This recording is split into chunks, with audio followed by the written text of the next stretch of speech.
The southern territories were unrecognizable. What had once been a scorched desert, filled with beasts and chaos, was now a land of plenty. Orchards stretched to the horizon, their trees laden with fruit. Rivers meandered through the fertile plains, their waters teeming with life. The rebuilt cities were marvels of design. Wide streets and open squares, houses built to breathe, spaces that invited freedom rather than forced submission.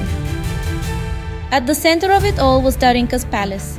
A sprawling complex of white stone and gleaming glass, it rose from the center of her capital like a second sun, casting long shadows across the green fields. The people whispered of its splendor, but even more of its ruler, the queen who had united the south under her name.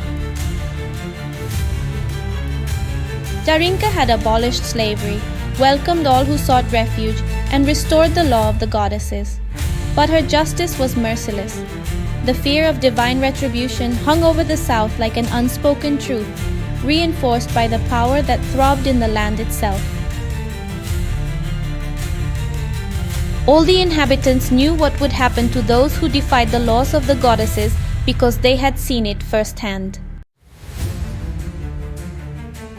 Yet beyond the borders of her domain, the world remained blind to her strength.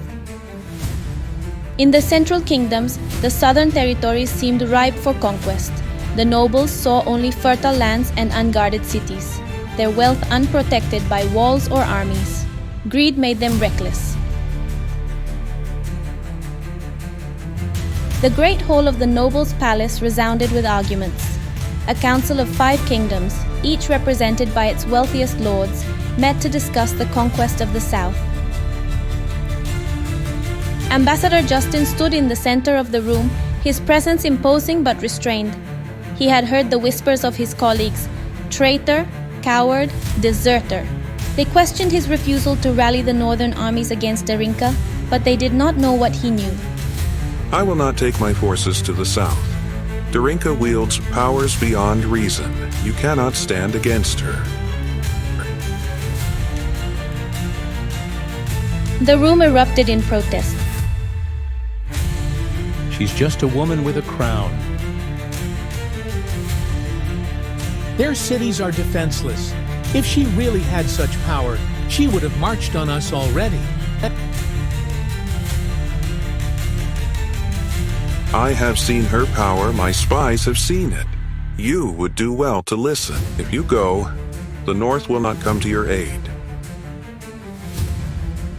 Darinka stood on a hilltop, her black cloak billowing in the wind. The southern fields stretched out before her, vibrant and alive.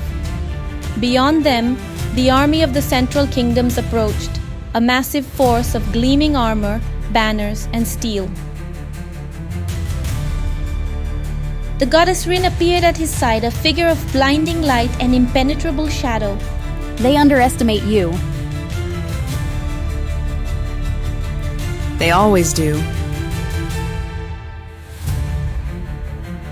You have grown stronger, Darinka. This land is yours. The ground beneath your feet is now your domain.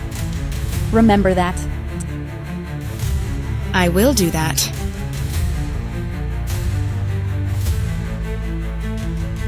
The army stood on the plains, their jeers and laughter spreading far into the distance. To them, Darinka was a single figure facing thousands alone. They saw no walls, no soldiers, no weapons. Darinka raised her hand, her voice ringing like a bell in their minds.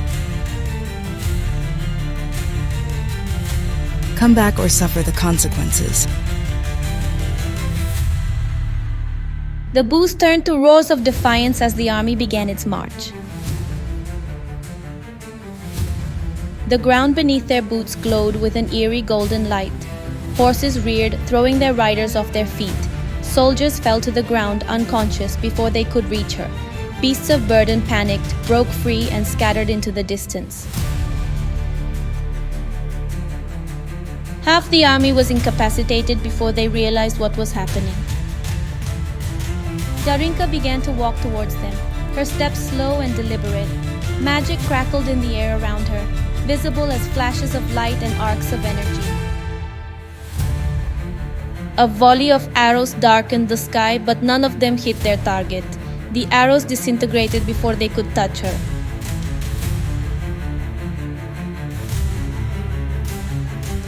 Then the ground opened up. Giant snakes emerged, their scales shining like molten gold. Dragons attacked, their roars shaking the earth. The army dissolved into chaos, soldiers fleeing in terror as the beasts tore through their ranks. The battle was over in minutes. The survivors fled, leaving their dead and wounded behind. Darinka stood amidst the devastation. Tell your kings that destiny will soon catch up with them. From a distant hill, Justin watched the carnage with a mixture of awe and dread. He knew Darinka's power was formidable, but seeing it firsthand was something else entirely. When he returned to the Council of Nobles, the chamber was in chaos. Panic gripped the lords as reports of the battle spread. She burned the fields. She controls the beasts themselves. Run. You can't fight her. Surrender. Flee. Or prepare to die. I've seen enough. I'm going back north. And with that he left, leaving the council in disarray. Darinka did not need to march. The fear she had sown did the work for her. The nobles fled their cities, abandoning their people, their treasures, and their slaves.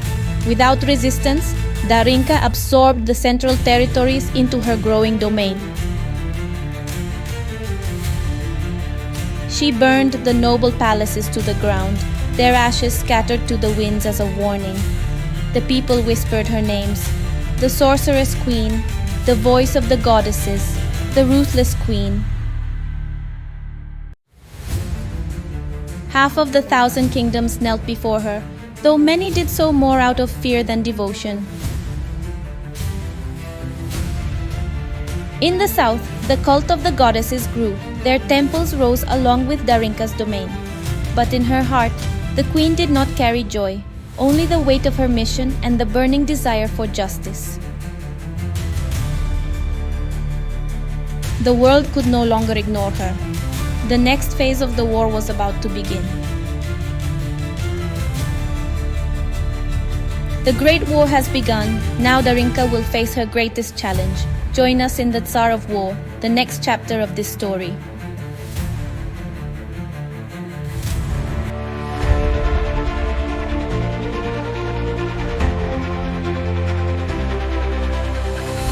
She rose from ashes, cold and grey. Her heart once scattered, lost her way.